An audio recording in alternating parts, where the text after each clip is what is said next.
हा फोटो पहा. एक हसतमुख बाप आपल्या लेकासोबत आणि लेकीसोबत फोटोमध्ये दिसतोय. त्या तिघांनी कधी विचारही केला नसेल की जसं या एका फोटोत तिघे एकत्र आहेत तसाच मृत्यू सुद्धा तिघांना एकाच वेळी येईल. तिघांवर एकाच वेळी अंत्यसंस्कार होतील आणि तिघे एकाच वेळी जगाचा निरोप घेतील. मनाला चटका लावणारी ही घटना जालना जिल्ह्यातील वरुड येथे घडली आहे. पावसाळा सुरू असल्याने सर्वत्र शेतीची कामं सुरू आहेत. 35 वर्षांचे विनोद मस्के सुद्धा शेतात काम करत होते. त्यावेळी शेतात मल्चिंग कागद बसवत असताना विद्युत प्रवाहाचा शॉक लागल्याने विनोद मस्के हे खाली कोसळले आणि जागीच त्यांचा मृत्यू झाला. शेतात मल्चिंग पेपर अंथरत असताना शेतातून विद्युत प्रवाह घेऊन जाणारी केबल कट झाल्याने विनोद मस्के यांना विजेचा धक्का बसला. शेतात काम करत असलेल्या बापासाठी त्यांची 2 मुलं पाणी घेऊन आले. त्यावेळी वडील पडल्याचं पाहून ते वडिलांना उचलण्यासाठी पुढे गेले. त्यावेळी मदतीला धावून गेलेल्या 2 निष्पाप चिमुकल्यांचाही विजेच्या शॉकमुळे मृत्यू झाला.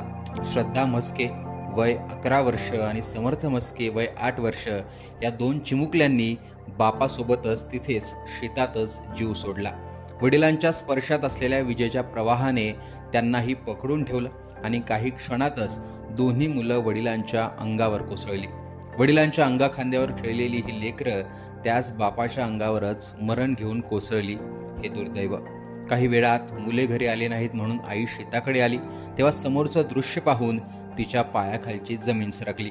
नवऱ्याचा आणि दोन्ही मुलांचा मृतदेह पाहून तिने हंबरडा फोडला. त्यावेळी तिचा आवाज ऐकून शेजारील शेतकरी धावून आले, मात्र तोपर्यंत तिघांचाही मृत्यू झाला होता. या दुर्दैवी घटनेमुळे संपूर्ण गावावर शोककळा पसरली आहे.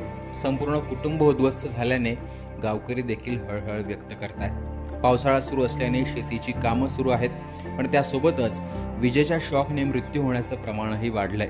विजेची तार पडल्याने, ओलसर झाडांमध्ये वीज प्रवाह असल्याने, उघड्यावर असलेल्या वायर किंवा मोटार चालू करताना आलेल्या ओलसरपणामुळे शेतकऱ्यांना विजेचा शॉक लागून मृत्यू होत आहे.